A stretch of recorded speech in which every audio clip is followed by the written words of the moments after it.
Bonjour. Donc, étant de Bordeaux, j'ai bu beaucoup de rouge et j'ai essayé de développer de commercialiser des apps tout seul et je continue. Un petit point, à qui s'adresse cette conférence? Toute personne intéressée par le développement d'applications commerciales en B2C. Donc vous avez encore le temps de sortir si ça ne vous intéresse pas. Bon, ça va, on n'est pas trop mal. Bien évidemment, c'est une DevFest, donc c'est un point de vue développeur, mais c'est applicable à tout le monde. Et puis on va parler de tous les aspects. C'est une conférence garantie sans une seule ligne de code. J'en suis assez fier. Avant toute chose, c'est une photo de 2015. C'est l'équipe des bénévoles qui se sont bougés pour nous faire une super DevFest. Donc je vais vous demander de les applaudir bien fort.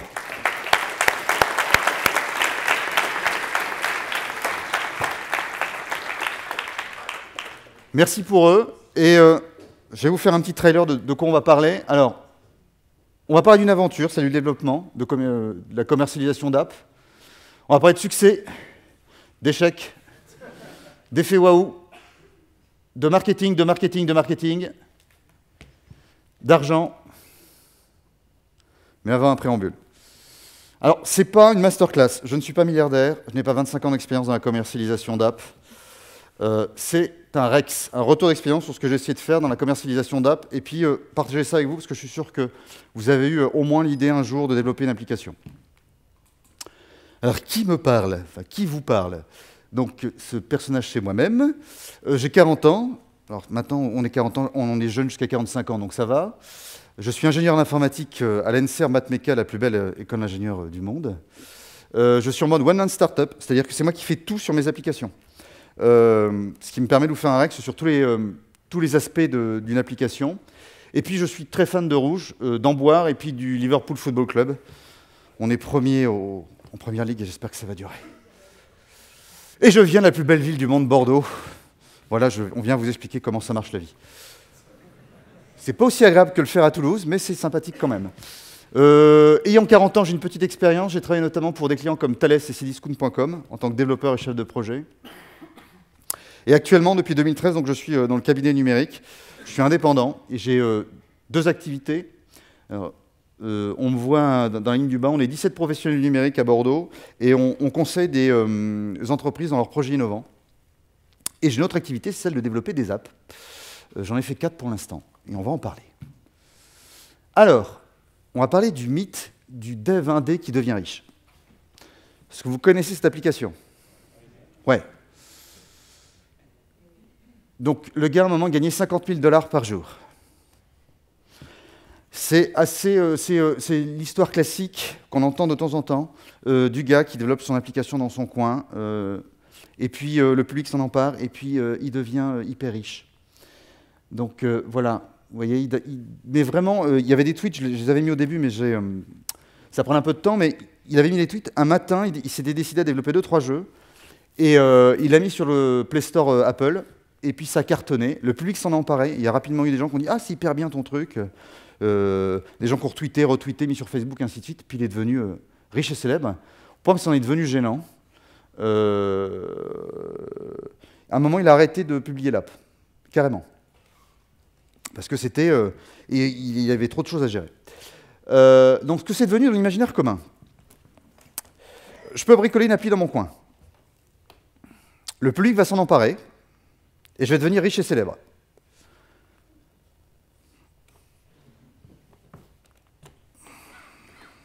Alors, à qui c'est arrivé ici? Oui? Est-ce que tu as mis une appli sur le store et tu as gagné beaucoup d'argent? Non. Est-ce que ça arrivait dans votre entourage? Le vrai entourage, collègues de boulot, famille, les amis avec qui vous partez en vacances, ainsi de suite. Pas la rumeur d'un collègue qui serait parti aux États-Unis pendant 2 mois, qui a rencontré un mec, ainsi de suite. S'il y en a qui c'est arrivé. Et la dernière fois que vous avez entendu parler? Voilà. On en entend parler de temps en temps, mais c'est quand même assez rare, finalement. Donc, je vais vous raconter notre histoire, comment ça m'est pas arrivé. Alors, Android et moi, parce qu'on est une DevFest Google quand même. Alors, je programme depuis 2011 sous Android. Je programmais sous Amstrad en 1984. Ça fait bien, parce que j'ai arrêté de programmer après jusqu'à la fac. Mais bon. Je suis devenu indépendant en 2013, et je décidé de sortir une app. Parce que je travaillais en SS2I, et ceux qui ont vécu savent que c'est pas toujours génial. Et j'avais envie de faire une app pour moi, notamment parce qu'on était en SS2I, et on se retrouvait pour des clients, quelquefois. Ma journée, c'est on me donnait un petit papier déchiré sur une page A4, vraiment, et on me disait, tu vas coder une application, enfin, une fonction en C, qui, quand en entrée, tu as 17, il faut qu'elle sorte 16, et quand il y a 5, il faut sortir 6. C'est pas super sexy, donc j'avais envie de faire autre chose. Donc j'ai sorti My System Coach en 2014. Alors j'avais un sens du design très développé où je mettais toutes les informations en haut de l'application déjà, ça commençait bien. Et c'est une application qui grosso modo te donne ton temps CPU et mémoire en direct live. Alors j'avais développé, j'ai passé pas mal de temps, et j'ai même fait un peu de marketing. J'ai été au culot, j'ai demandé aux gens de Frandroid s'ils pouvaient publier 5 articles que j'aurais rédigés. Ils m'ont dit oui, et donc j'ai fait 5 articles sur Frandroid. Alors, ça m'a permis de gagner 276 €. C'est assez loin des 50 000 $ par jour. Voilà, ça c'est mon projet. Donc je me suis cassé la gueule. Et je la refais, hop, la troisième main. J'ai pris une belle claque. Donc dans ces moments, on se dit que qu'est-ce qui s'est passé, quoi, le mythe, voilà, je peux bricoler une bonne appli dans mon coin, le public s'en empare, je vais devenir riche et célèbre. Pourquoi ça ne marche pas? Alors on a une des fesses, ça ne nous empêche pas de parler philosophie. Je vous présente Jacques Derrida, philosophe du XXe siècle, qui est spécialisé dans la déconstruction, et notamment la déconstruction du langage. Quand on parle, quand on dit des choses, il y a toujours des sous-entendus, des mythes qu'il faut déconstruire. Donc nous, on va démonter ce mythe. Alors je peux déjà, la base, je peux bricoler une bonne appli dans mon coin. Alors, il y a du vrai. C'est quelque chose qui est fantastique. Si vous ne l'avez pas déjà fait, aujourd'hui, prenez votre carte bancaire, vous dépensez 25 $, et vous pouvez avoir un compte développeur sur l'Apple Store, enfin, sur Google Play Store. Et grâce à ça, vous pouvez distribuer votre application gratuitement dans le monde entier. Gratuitement dans le monde entier. Grâce à ça, des gens à Tokyo, Brisbane, New York, pour se remonter le moral, Buenos Aires peuvent télécharger votre app. C'est un changement majeur dans l'histoire du développement. Il y a 20 ans, vous vouliez faire ça, il fallait imprimer des CD. Même si vous aviez un graveur que vous aviez acheté pas cher, il aurait fallu les imprimer, les distribuer vous-même. Si vous voulez exporter ça au Japon, il aurait fallu les mettre dans des containers, ainsi de suite. Là, vous prenez un compte, vous uploadez votre app, elle est directement sur Google Play. Alors, il y a quelque chose d'intéressant dans ça, c'est une formidable démocratisation du développement, mais j'en profite pour dire qu'en bas à droite des slides, quand je peux, j'ai mis le lien vers mes sources. Vous avez ici le graphe du nombre d'applications sur Google Play. Alors, il y en a combien à votre avis? Allez, regarde, tiens, tu fais combien? 2 400 000. Pas développeur, pas utilisateur, application. Donc le marché en 2016, il y a une concurrence énorme. Donc vous avez 2 millions, si vous faites une appli, vous avez 2 400 000 concurrents à peu près. Et il y a de tout. Ça va de l'étudiant en première année qui fait sa première appli parce qu'on lui a demandé, qui n'est pas top, à des monstres comme Google, Facebook, ainsi de suite, qui font des applications monstrueusement bien faites et monstrueusement efficaces et gratuites. Donc ça crée des très très très grosses attentes côté utilisateur. Je l'avais mis en tweet. Il y a des moments où je le pense. Alors en petit 1, la slide à laquelle vous avez échappé, j'en suis un. On va le dire différemment. L'utilisateur est très exigeant. Le fait qu'il y ait 2 400 000 applications fait quelquefois, ça m'est arrivé, j'avais une envie d'application, j'ai été voir, l'application qui m'intéressait était payante. J'avais cherché une gratuite pendant 10 minutes, elle ne m'intéressait pas, j'ai pas pris d'application. Donc quelque part, un côté, tout le monde y perd. Voici l'envie de l'utilisateur. Une appli gratuite, hyper léchée, qui répond parfaitement à son besoin. Ça va, il n'est pas exigeant. Donc merci l'utilisateur. Je rajoute des choses. 25% des utilisateurs utilisent une application une fois. Une app moyenne, ça perd 77% des utilisateurs en 72 heures.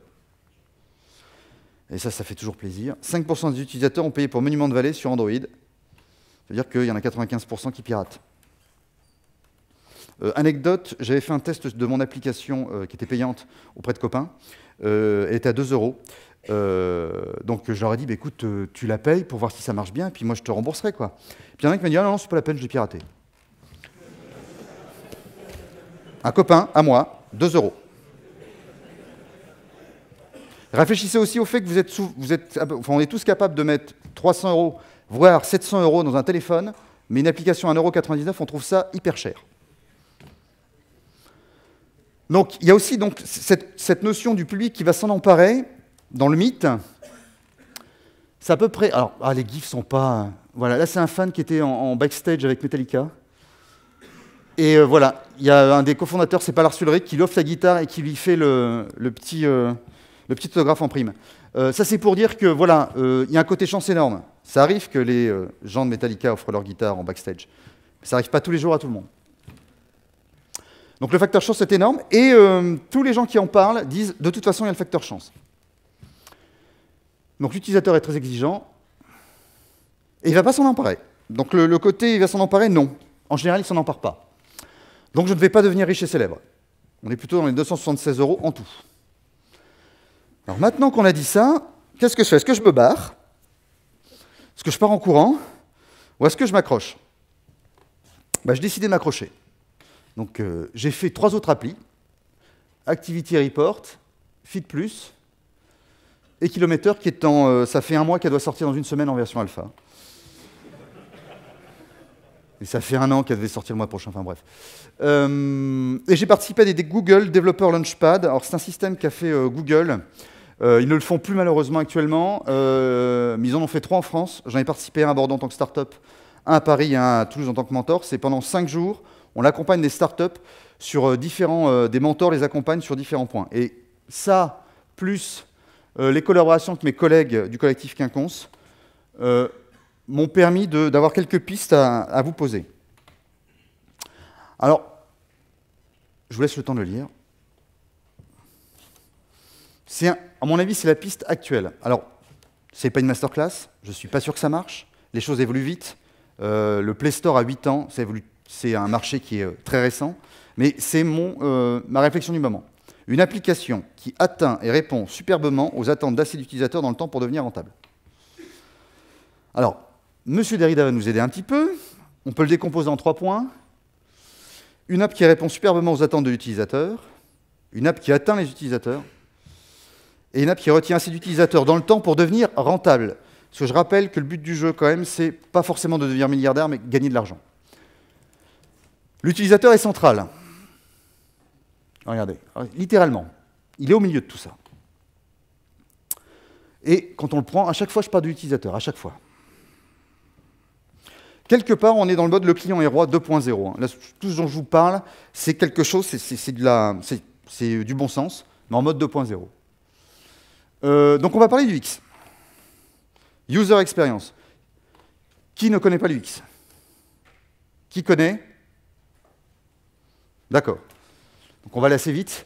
Là-dessus, c'est dans le collectif Quinconce, c'est Carole Baudry, qui est une experte qui m'a pas mal aidé là-dessus.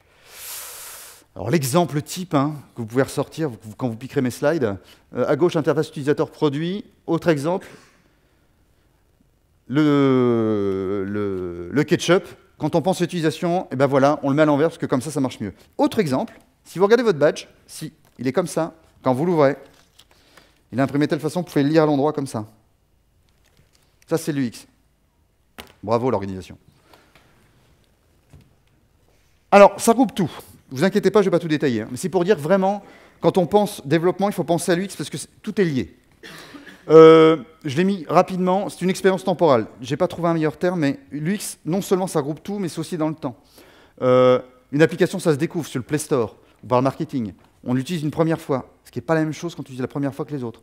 On l'utilise régulièrement, on la partage, et puis on arrête de l'utiliser. Donc voilà, donc ces pistes. Donc là-dedans, l'UX va être un peu partout et nulle part, un peu comme Dieu. Piste 1, parlons produit. Ce qu'on disait, une app qui répond superbement aux attentes de l'utilisateur. Problème, en mode développeur, oui c'est un développeur, on peut partir sur cette idée, voilà, on a l'occasion avec 25 $ de se lancer dans le monde entier, on peut avoir une vision. Moi j'en ai une, la Google I/O 14, Google présentait une API qui permettait de savoir en temps réel ce que vous faisiez. C'est-à-dire que sur votre téléphone portable, l'API disait, depuis 3 minutes, votre téléphone portable a détecté à 70% le fait que vous marchiez. Donc j'ai développé Activity Report qui vous donnait en temps réel vos calories en vélo, en voiture quand on conduit et à pied. Le problème de ces trucs-là, c'est ça. Alors c'est une superbe image de 88. C'est de faire un produit qui fait le job, si vous voulez faire un truc qui vous permette de dormir dans le métro japonais, mais que personne n'utilisera jamais tellement il n'est pas bien. Boum! Donc là, j'ai discuté avec Bastien Gallet, c'est lui qui m'a soufflé la slide suivante de Seth Godin, qui est un des papes de la notion de produit. C'est pour ça qu'on parle de produit. Ne trouvez pas des clients pour votre produit, mais des produits pour vos clients. Donc il faut prendre le problème à l'envers.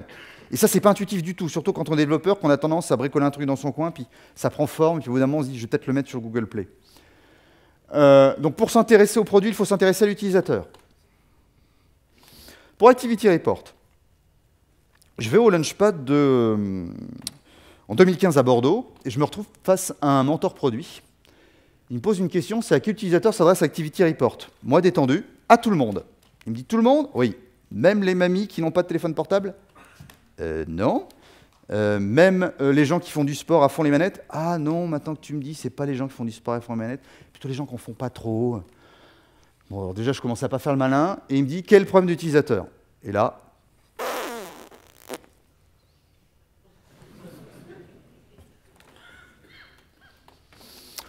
il faut réfléchir à qui s'adresse votre app. On va en reparler après, ça va servir plein de fois. Si vous ne savez pas à qui elle s'adresse, si elle s'adresse à tout le monde, elle s'adresse à personne. Et si vous devez, je l'ai dit tout à l'heure, enfin je viens de le dire, si on s'adresse à l'utilisateur, il faut savoir à qui on s'adresse. Et est-ce que ça résout les attentes d'utilisateurs? Alors là, je vais vous mettre un slide que je ne peux pas détailler, vous allez voir pourquoi. Non, c'est après. Donc déjà, produit X, c'est lié puisqu'on parle d'utilisateur. La notion de persona. Vous connaissez la notion de persona? Oui, je vois quelques oui, quelques non. Voilà. Quand on pense utilisateur, c'est pas juste, tiens, je vais faire un truc pour les geeks. Il faut aller très très loin.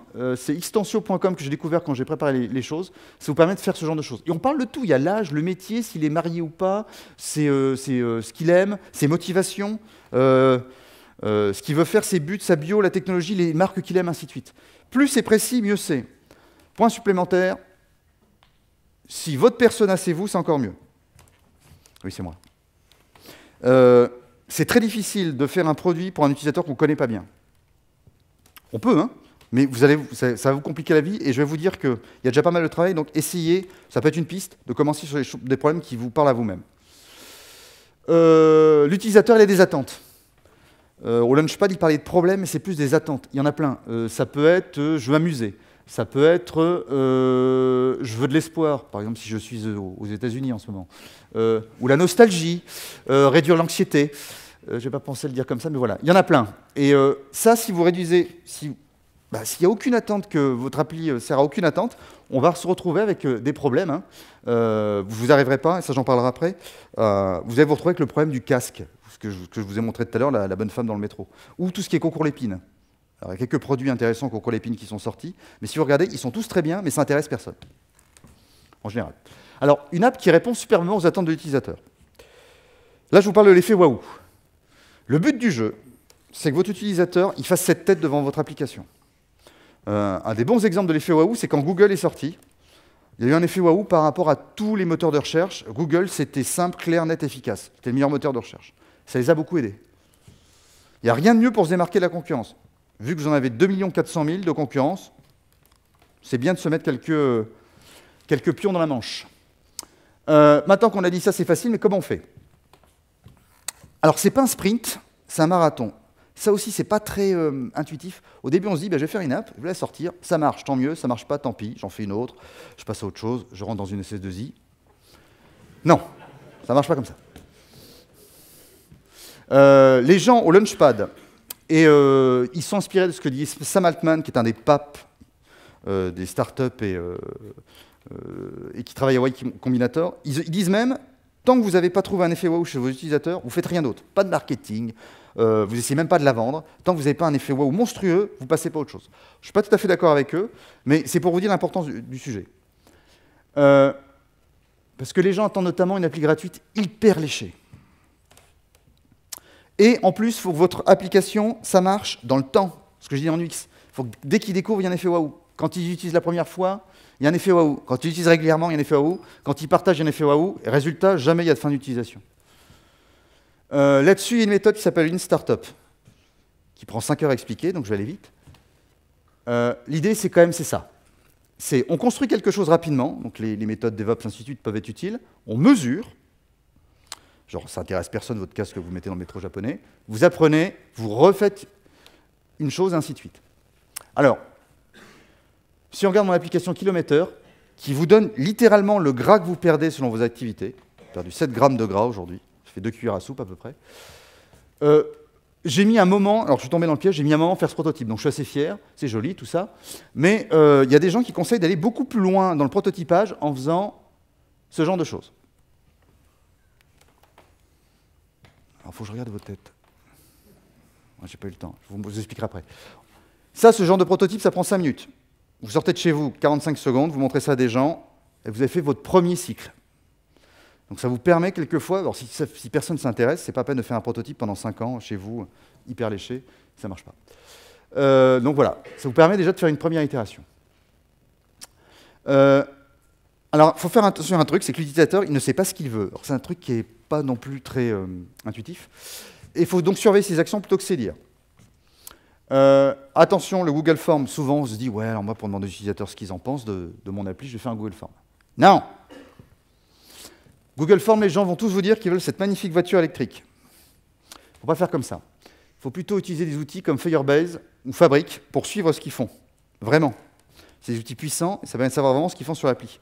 Et avec ça, vous allez savoir que, en fait, ce qu'ils veulent, c'est une Porsche. Le marché des SUV n'a jamais été aussi grand. Pourtant, tout le monde dit qu'il veut une voiture électrique. Alors, attention à ce genre de choses. Ça vous permet de contrôler pas mal de choses, de mettre... C'est vraiment puissant. Donc, le problème du tableau Excel, c'est-à-dire que, on a 250 colonnes, on ne sait même plus ce que ça veut dire les chiffres. Et deuxièmement, on perd le contact client. Puis il y a aussi le problème d'éthique. Ces outils sont tellement puissants que vous pouvez quasiment, littéralement, savoir tout ce qu'ils font. Donc vous avez une responsabilité, les gens. Alors, on peut aller très vite, hein. Moi, j'ai une méthode pour ce genre de choses. Je fais ça à la grimace. Je me mets à côté de la personne sur les premiers prototypes et je regarde les grimaces. Vous regardez ce qu'il fait sur l'appli et sans qu'il vous dise quoi que ce soit, quand il fait une drôle de tête, c'est-à-dire qu'il y a un problème avec l'appli. Là, vous lui demandez ainsi de suite. Ça vous permet comme ça. Donc ça peut aller assez vite. Donc les pistes. L'app qui répond super bien aux attentes des utilisateurs. Maintenant, on va parler de l'app qui atteint les utilisateurs. Et puis on parlera après du troisième point. Parlons marketing. Alors, voilà ce que vous pensez a priori du marketing si vous êtes un développeur. Enfin, ce que vous pensez du marketing et du marketing. Je pensais comme vous. Le but du jeu, c'est quand même d'avoir une app qui atteint les utilisateurs, puisqu'on a dit qu'il ne s'en apparaît pas. Vous savez, c'est une super app, et je vais vous le prouver. Alors, vous avez des fois, vous avez passé du temps, vous le montrez à tous les gens que vous pouvez dans la rue, tout le monde fait « Oh, c'est trop génial !» Vous mettez sur Google Play, vous avez 6 sur 5. Chapeau. Donc le succès, ben non, il y a toujours le facteur chance. 2 400 000 applis. Ah, alors ça se voit un petit peu. 2 400 000 applis, là on est en 1920 x 1080, donc 1 pixel par appli. J'ai mis votre appli super géniale au milieu. Est-ce que tout le monde la voit? Au fond, est-ce que tu vois l'appli? Elle est là.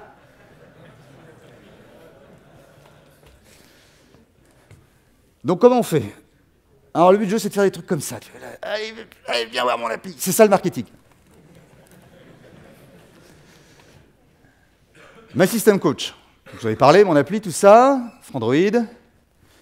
Total des installations. Bon, déjà, c'est pas du 200 000, hein, c'est plutôt dans les 4 000. Regardez au tout début comment ça monte vite. C'est les articles de Frandroid. Donc, le fait d'être dans Frandroid m'a permis quand même d'exploser mon nombre de téléchargements. Si je n'avais pas fait ça, je pense que j'aurais un truc genre 900 téléchargements en tout. Alors attention, ça va piquer. Les installations en cours. C'est les vrais gens qui ont l'application en ce moment. Donc au début, vous voyez, on est monté à 1000, ça baisse. C'est pas un sprint, c'est un marathon. C'est pas parce que vous allez avoir un article intéressant quelque part que ça va vous assurer votre avenir ad vitam aeternam. Non, il va falloir faire des actions marketing en permanence. Donc qu'est-ce qu'on fait? Bernard Blier, dis-moi, qu'est-ce qu'on fait? Je suis tombé sur cet article.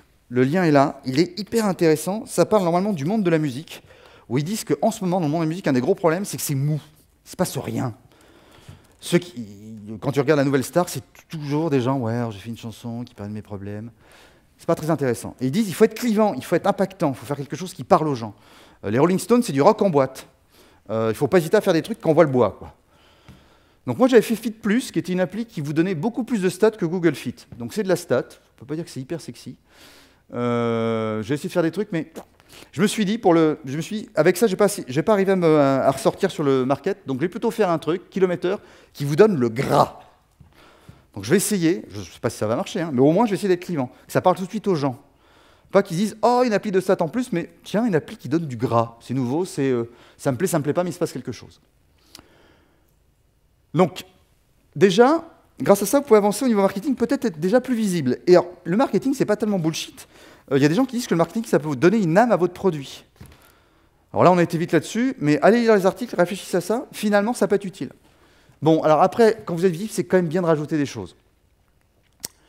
Là-dessus, au Launchpad à Toulouse, Guillaume Martin, qui a été chez YC Combinator, si mes souvenirs sont bons, nous a parlé d'un super bouquin qui s'appelle Traction, qui donne pas moins de 21 méthodes pour faire du marketing et aller chercher des clients. Je vais toutes les expliquer chacune pendant 1 heure. Vous aurez l'occasion, quand vous aurez ça, de les relire, il y en a des intéressantes, vous allez voir, on en reparlera un peu. Mais il y a 21 méthodes. Alors ça, c'était bien, parce que moi, j'ai galéré avant de trouver ça. C'est vraiment, avec ça, vous avez vraiment une super mine. Oui, tu peux la prendre en photo. Bravo, bon choix. C'est vraiment la super mine, parce que je vous rassure, autant sur Stack Overflow, quand tu as un problème avec une application sur un Galaxy Samsung S2 qui ne marche pas en Russie, tu as toujours 4 mecs qui te répondent. En marketing, tu as une question, tu as des mecs qui te font de la pub. Donc, et ça, l'attraction, grosso modo, l'idée, c'est que tu prends 2-3 méthodes avec ton prototype, tu les testes en même temps, puis tu vois comment ça réagit. Si ton premier prototype, tu fais des 21 méthodes, que tu as tout de suite 500 000 téléchargements, tu as gagné. Ça ne marche pas comme ça, mais l'idée est là. On voit que tout est lié encore, puisqu'il faut que vous pensiez à faire une appli qui est clivante. Si je fais une appli qui fait du gras, ça change beaucoup de choses dans mon appli. Il faut que je réfléchisse à comment si je vais la vendre. Donc ça va changer le produit. Donc tout est lié. Bon, moi, par exemple, j'ai un blog. Je vais à des conférences, ce qui me permet de faire un peu de pub pour mes applis et de vous parler du collectif Quinconce. Si vous êtes une entreprise aux alentours de Bordeaux, même à Nantes et Paris, on peut vous conseiller sur vos projets innovants. Il y a d'autres moyens qui sont assez massifs. C'est par exemple Facebook Ads, c'est de la pub. Ce qui est bien sur Facebook Ads, c'est un des systèmes les plus performants pour aller chercher son persona. Je pense que sur Facebook Ads, tu peux vraiment aller chercher des mecs, alors peut-être pas, ils vont peut-être pas aller jusqu'au prénom, mais bientôt le feront peut-être, mais qui a 26 ans, qui est software développeur à San José, qui a des Nike, ainsi de suite. Donc ça peut directement aller taper la bonne pub au bon endroit. En plus, c'est bien, parce que ça te permet aussi de savoir si tu as bien vu, tu t'attaques à la bonne personne. Si ta pub Facebook ne marche pas du tout, c'est peut-être parce que tu ne t'es pas attaqué au bon persona. Donc, une fois de plus, tout est lié. Par contre, attention au coût. Ça varie beaucoup selon les projets, les paramètres, ainsi de suite. Même si on arrive à se dire, bah, ça me coûte tant la pub sur une appli, l'appli d'après, 6 mois après, on ne sait pas. Facebook, ça peut monter jusqu'à 10 € pour une installation d'application. Alors, tu veux gagner de l'argent, tu commences par en dépenser, c'est sympa. AdWords, moi j'avais essayé, ça m'avait coûté 30 centimes. Je vais passer rapidement parce qu'on a fait quasiment la moitié. Google AdWords, c'est assez puissant. L'avantage, j'ai utilisé sur Fit+, une de mes applis. Voilà, pour le configurer, ça prend 5 minutes. Et tu dis un budget maximum. Et moi, ça m'a permis d'avoir 300 téléchargements pour 100 €, ce qui est assez intéressant. Voilà, les sous. D'ailleurs, en parlant de sous, parlons business model. Les pistes, l'app qui répond superbement aux attentes de l'utilisateur, l'effet waouh, le bullshit, le marketing pour les atteindre, et une app qui retient ses utilisateurs pour devenir rentable. Parce que le but du jeu, c'est quand même de gagner de l'argent. Une app qui retient ses utilisateurs pour devenir rentable. Alors, rentabilité, c'est bénéfice sur ressources. Il n'y en a pas beaucoup des fonctions, ne vous inquiétez pas. Ressources égale temps plus argent. Une fois de plus, ce n'est pas un sprint, mais un marathon. Alors, un truc important.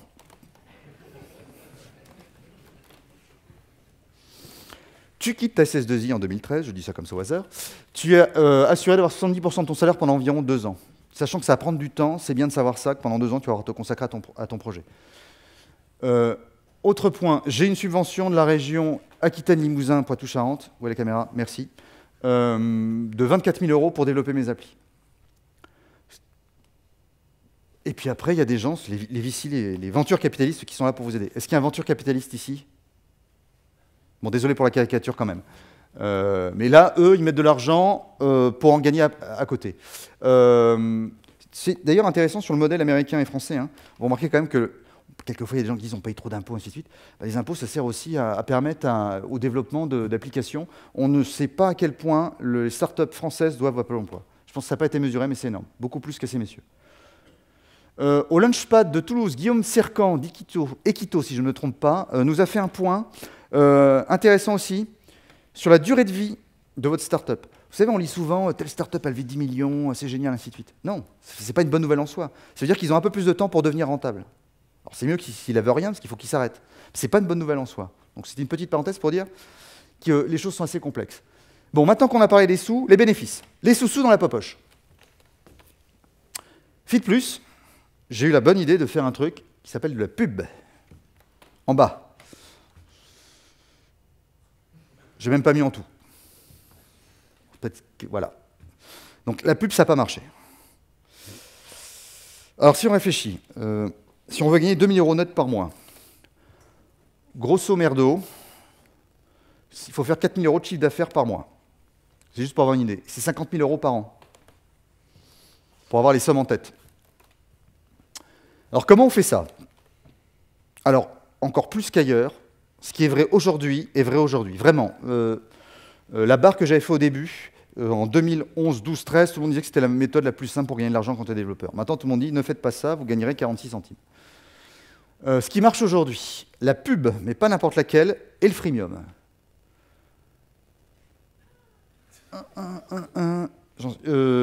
Donc les vidéos interstitielles, c'est ce qui marche en ce moment. Ça donne un peu d'argent au clic. Sauf que pour avoir des clics, il faut des impressions, c'est-à-dire qu'il faut que les pubs soient affichées. C'est-à-dire qu'il faut que vous pensiez que dans votre appli, à un moment, il faut que la pub elle arrive. Et si c'est une vidéo, il faut vraiment penser votre appli pour que ce soit pensé pour que la vidéo n'arrive pas n'importe comment, pour qu'ils cliquent. Impression, il faut des utilisateurs actifs, des gens qui ont votre application et qui l'utilisent, pas qui la téléchargent au bout d'un jour, bande de gens exigeants, et donc des téléchargements. Mais vous voyez, tout est lié. Puis le petit triangle vert, ça varie à chaque fois entre les applis, donc il y a plein de paramètres. J'avais fait un tableau pour une conférence pour nos amis toulousains pour leur expliquer la vie, sur le Toulouse Android. Et combien rapporte un utilisateur par mois par la pub? Moi, j'avais trouvé 6 centimes. Est-ce que quelqu'un a un chiffre ici? Enfin, un nombre? Non? Merde. Les chiffres sont hyper durs à trouver. C'est un peu comme pour le marketing. Tu cherches des informations, tu fais de la pub. Donc, il faut retenir les gens, parce qu'il faut qu'ils viennent cliquer sur votre pub. Il faut donc réfléchir en termes de flux. Parce qu'une pub, c'est quelques centimes, il faut qu'ils reviennent régulièrement. Donc, il faut qu'il y ait beaucoup de téléchargements. Enfin non, justement, il ne faut pas penser en termes de téléchargement, mais, parce que regardez mes téléchargements, ça ne veut rien dire. Ce qui est intéressant, c'est ça. Installation en cours. Donc, il faut penser aux utilisateurs qui cliquent sur la pub. Comment on fait? C'est un défi. Franchement, là, il y a vraiment, alors là, encore moins qu'ailleurs, c'est très compliqué. Il faut faire rester l'utilisateur sur là pour qu'il clique beaucoup. Et une fois de plus, tout est lié. Business model, ça impacte l'expérience utilisateur et ça impacte le produit. Qui aime la pub ici? Voilà. Il faut que les mecs viennent sur vos pubs alors qu'ils n'aiment pas ça. Tombe le défi. Il y a Freemium, l'autre modèle, pour ceux qui n'aiment pas la pub. Une app gratuite avec des fonctionnalités payantes.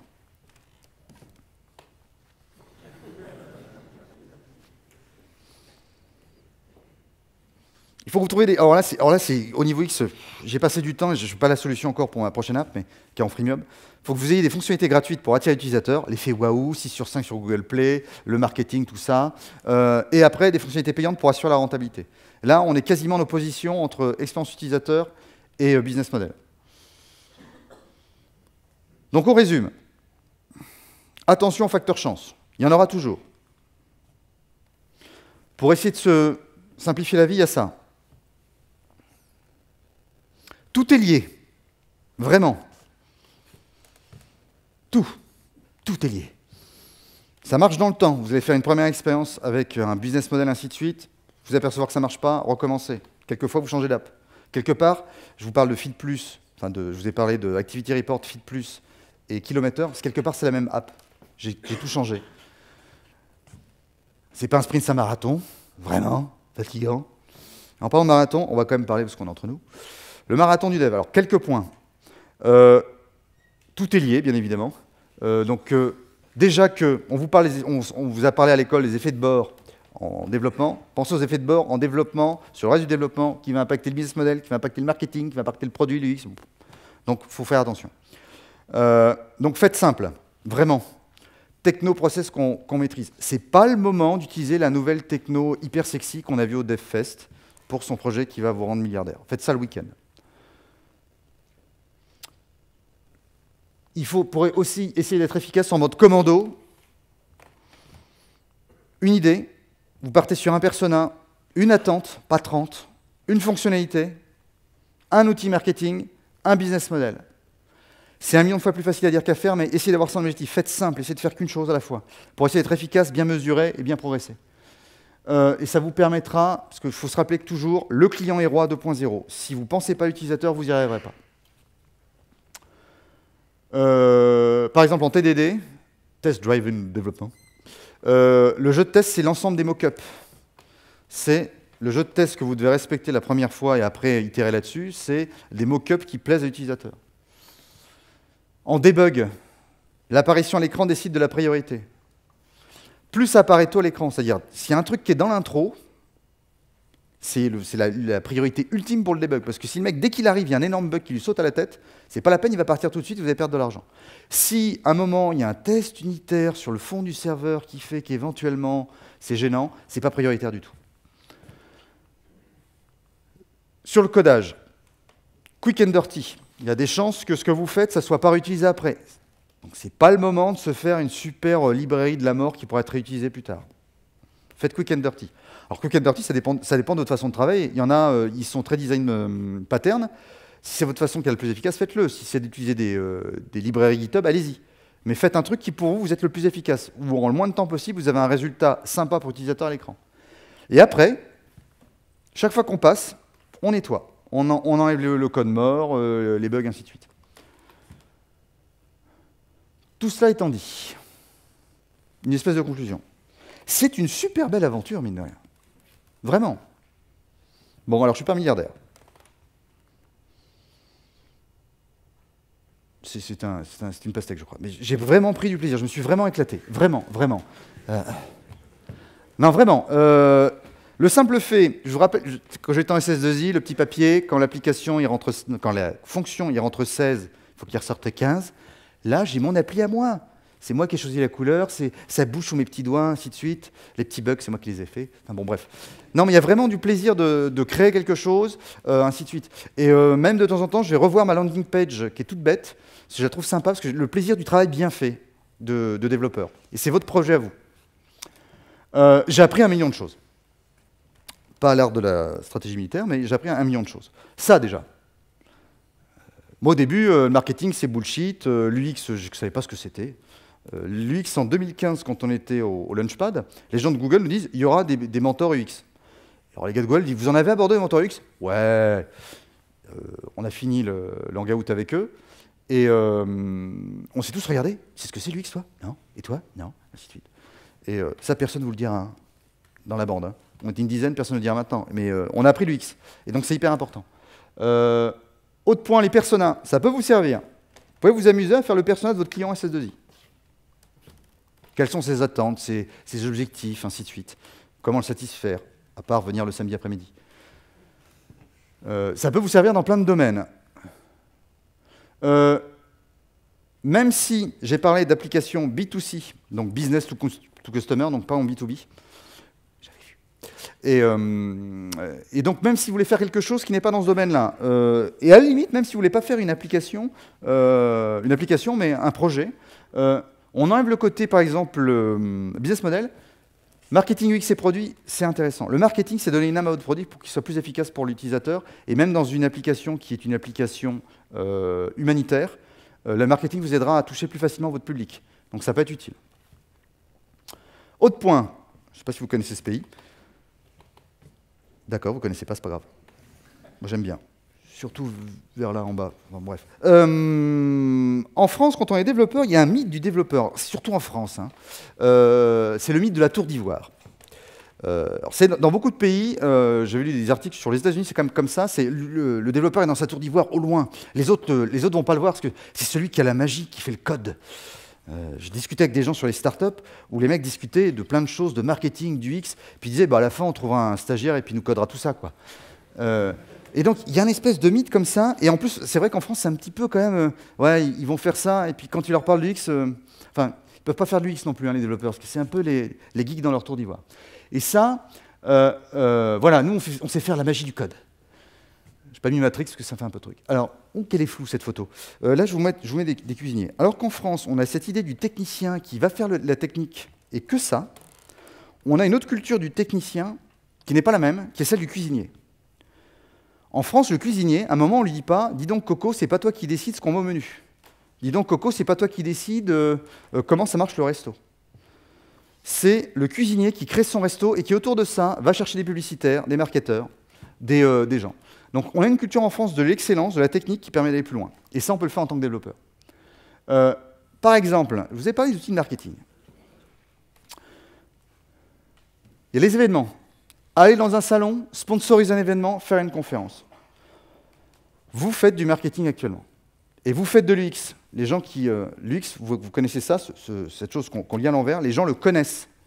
Nous, on est capable. Et c'est la grande différence par rapport aux autres, c'est que... est-ce que c'est mon... Voilà, le DevFest de Nantes. Excusez-moi. On est les seuls. C'est très dur de faire du développement. Ça, vous le savez tous. Hein. D'ailleurs, on est obligé d'aller à des conférences à Nantes, en 2016, faire des confs pour savoir comment ça marche. Alors que faire de l'UX, il y a des choses à apprendre, mais on peut le faire assez facilement. Du marketing, ça s'apprend. Réfléchir produit, ça s'apprend. On est les seuls à pouvoir faire les applications de A à Z. Et ça, c'est une grande force et un grand pouvoir qu'on a. Et je pense qu'on peut continuer là-dessus. Voilà.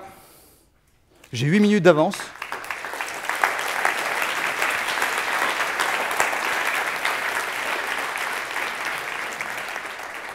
Alors, ça tombe bien. Alors, vas-y. Merci pour cette presse très rafraîchissante. Moi, j'ai deux questions. J'ai cru comprendre que tu faisais que du développement sur Android, du coup. Ouais. Ok. Pourquoi avoir évité iOS, qui est réputé plus juteux en termes de ROI, entre guillemets? La simplicité. Je ne sais pas développer sur iOS. Donc, je vais perdre un temps monstrueux. Et on est en mode de test. Donc, je teste sur Android. Quand Kilometer me rapportera des millions, j'embauche une équipe pour faire la version iOS. Voilà. Ok. Deuxième question. Les conférences qu'on a vues juste avant la tienne, par exemple, parlent entre guillemets, des super pouvoirs du web. Maintenant, on fait de plus en plus de choses depuis un navigateur. On peut prendre des photos, on a accès à la luminosité du device, etc. Il y a des voix qui commencent à susurrer, à murmurer que la fin des apps est proche, en fait, parce que de plus en plus, on va faire des web apps qui sont capables de faire autant de choses que les apps. Est-ce que tu anticipes ça? Est-ce que tu as une tendance, ou je sais pas, enfin, quel est le prochain modèle économique? Enfin, si un jour on est dans un monde appless, sans store, j'y crois pas trop parce que c'est trop juteux pour les gros acteurs, mais bon, enfin voilà, c'était une... Alors on ne sait pas de quoi l'avenir est fait, c'est une super question. Deux choses, techniquement, alors ça s'améliore énormément, mais plus tu es proche, enfin, ceci c'est pas un téléphone portable en fait, c'est un ordinateur bardé de senseurs, hyper puissant. Plus tu as besoin des senseurs et de la puissance de calcul locale, plus tu vas faire une app native. Plus c'est un truc où c'est de l'information qui a besoin du réseau, plus tu peux le faire en web app. Ça, c'est technique. Ensuite, il y a un cycle de la hype. Il y a 5 ans, tout le monde disait « Regardez, il y a un mec qui fait une appli, il gagne 50 000 $ par jour. » Et en ce moment, il y a le cycle de l'hype. C'est un peu l'inverse. Tout le monde dit « Vous savez, le mobile, c'est fini. Hein. Non, maintenant, il faut faire du Scala sur du machine learning, sur le cloud. Et là, comme ça, tu vas devenir milliardaire. » Donc, il faut essayer de prendre du recul là-dessus. Il faut essayer. Si vous voulez essayer, vous êtes plus dans les web apps, faites une web app. C'est là où vous êtes à l'aise et puis vous verrez bien ce qui se passe. Ouais. Ok, merci. Est-ce qu'il y a d'autres questions?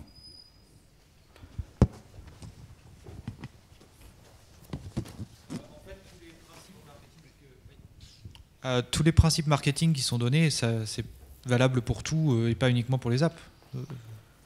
Ça dépend. Alors attends, je reviens si j'y arrive. Alors, il y a certaines choses, dans ce que j'ai dit, certaines choses peuvent s'appliquer à une boulangerie. L'UX, réfléchir à est-ce que l'utilisateur va trouver la baguette intéressante, ainsi de suite. Une des différences de tout ça, c'est que la boulangerie, c'est un art qui est maîtrisé depuis plusieurs milliers d'années, donc a priori, on a des informations. Quand tu développes une app, le marché est jeune, 8 ans, toi, tu n'as pas les informations, quelquefois, les concurrents n'ont même pas l'information, de toute façon, ils ne la donneront pas, donc c'est difficile de savoir. Donc là-dessus, c'est s'adapter. Il y a des choses là-dessus qui s'adaptent, mais par exemple, je ne vois pas beaucoup de boulangers qui vont à des événements pour faire des conférences. Mais il y a des choses qui s'appliquent un peu partout. Mais tu as raison. Je pense que si ça se trouve ici, il y a quelqu'un ici qui a explosé de rire avec l'histoire de boulangerie, qui va ouvrir une boulangerie, il va s'inspirer de ça, il va devenir milliardaire. Le con. Donc ça peut servir, c'est ça qui est intéressant, ça peut servir dans plein de domaines. Après, je parlais surtout du développement d'un point de vue général. Alors du développement, c'est-à-dire que ce soit des applis ou des softs ou du web app. Alors j'avoue que j'ai pas compris ta question. On peut très bien développer des web apps avec le même principe de marketing, ah oui, du X, oui, tu as parfaitement raison. Bonne remarque. Une autre remarque. Il nous reste 4 minutes. Tu nous as parlé de business model, excuse-moi, mais en fait, j'ai pas compris. Je ne te vois pas. Moi, je suis là. Pardon. Bravo. Tu nous as parlé de business model, tu as évoqué la pub, mais en fait, moi, j'ai pas compris le business model de tes 3 applications que tu as citées. Il est où? Parce que j'en ai pas parlé. Ouais. Tu gardes ça secret, c'est. Ah non, il faut pas. Parce qu'on a vu que tu vivais pas de la pub, tu pouvais pas en vivre par rapport aux chiffres que tu nous as donnés. Alors du coup, c'est quoi? Si je m'étais laissé aller, j'aurais fait une conf de 3 heures. Donc, il y a un moment, il a fallu que je sabre dans les trucs. Et je me suis dit, raconter ma vie sur le business model de mes apps, c'était compliqué. J'ai parlé très rapidement de Feed+, qui a un business model en bas, c'est juste de la pub. Et celui-là, il m'a rapporté, j'ai dit combien, 14,56 €. Ouais, donc celui-là, il n'est pas viable. Il marche pas. Le freemium en ce moment, je vais essayer freemium sur kilomètre. Mais freemium, il faut que kilomètre soit assez intéressant pour que la version gratuite attire du monde. Et il faut que je trouve des fonctionnalités supplémentaires qui font que les gens restent. J'ai pas encore trouvé la recette magique. Merci. De rien. C'était cool et j'ai ri. C'est bien. Ouais. Et ma question, du coup, c'est...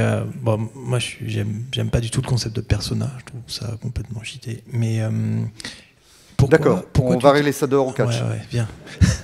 Non, mais sérieusement, pourquoi tu t'es pas dit plutôt je vais prendre un vrai client, quelqu'un qui est réellement chaud et pour l'acheter, l'utiliser, etc., qu'un persona? Alors... quelle transition! J'ai pas pu parler de l'effectuation, qui est une des méthodes qui dit arrêtez de vous faire des personas, ainsi de suite. Prenez des vrais gens et commencez à construire avec eux. Ça marche plus. Alors, ça peut être une technique, mais j'avais du mal à trouver des. Enfin, moi, il faut que je trouve beaucoup d'utilisateurs. Donc, je préfère faire un test et tester avec beaucoup d'utilisateurs de base. La technique de commencer à co-construire, ce qu'on appelle la co-construction, ça marche surtout en B2B, en business, où tu as un premier client qui t'apporte déjà des fonds. Après, il y a des gens qui disent le persona, c'est du bullshit tant que c'est pas une vraie personne. Donc il y a un vrai débat là-dessus. Donc merci pour ce complément, pour dire que je suis pas bon. Non, mais merci vraiment.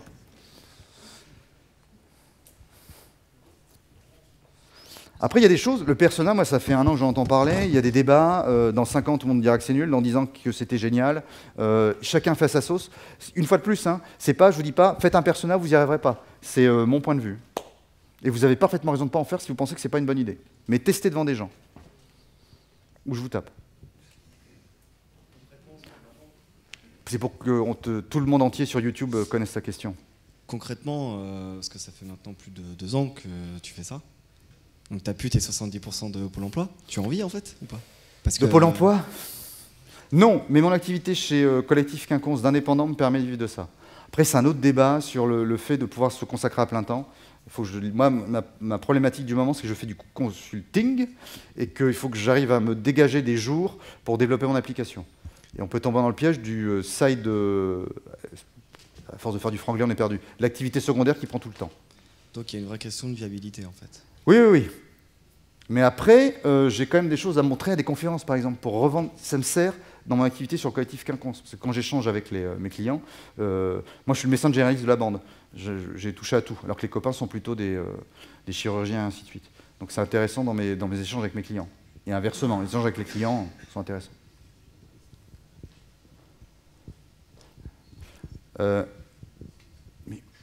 Une dernière et après je vous ferai un rôti. Alors déjà, super conf. Juste, je sais peut-être moi, mais pour les thèmes de tes applications, c'est toi qui as choisi les thèmes en particulier ou tu as choisi un problème de société, un truc qui manquait ou... Enfin, pourquoi le cardio, pourquoi le gras, pourquoi... J'ai répondu à mes attentes. Je suis mon premier persona. Okay. Donc j'avais pas d'application qui me donnait les CPU en direct pour voir quand mon appli merdouillait. enfin quand mon téléphone ramait. Google Fit me donnait pas assez de stats, alors que je connaissais l'API, ainsi de suite. J'aimerais bien savoir combien de gras je perds chaque jour. Donc vraiment, je suis mon premier client. Ce qui est un avantage, mais ça peut être un défaut, parce qu'au bout d'un moment, tu développes que pour toi et tu perds du recul sur, par exemple, quand je change quelque chose dans mon appli, je n'ai plus l'expérience du... Alors j'ai peu de recul parce que je fais tout, et j'ai pas la première expérience qui est l'une des plus importantes de la découverte, par exemple. Et pourquoi pas partir plutôt d'un problème de société vraiment de grosse envergure et trouver une solution à ça, au lieu de partir de soi-même pour développer quelque chose? Putain de bonne question. J'ai pas réfléchi. C'est fini. Okay, est-ce que... Alors, je pique juste une cinquantaine de minutes. ROTI, c'est une technique. Return on Time Invested. Je voudrais savoir, pour évaluer ma prestation marketing du jour, ce que vous en avez pensé. Alors, 5, c'est pas parfait, mais c'est vraiment très bien. 4, c'est bien, mais il y avait 1 ou 2 points que vous n'avez pas vus. 3, il y a peut-être une conférence qui était mieux. 2, vous auriez été mieux à la maison. 1, vous auriez été mieux à la maison malade. 5, vous auriez été mieux au QG de Trump. Alors, attention, vous êtes prêts? 1, vous levez tous en même temps. 1, 2, 3. Devant YouTube, il n'y a que des 5. Non, mais c'est pas mal. Merci beaucoup. Ça a été vite.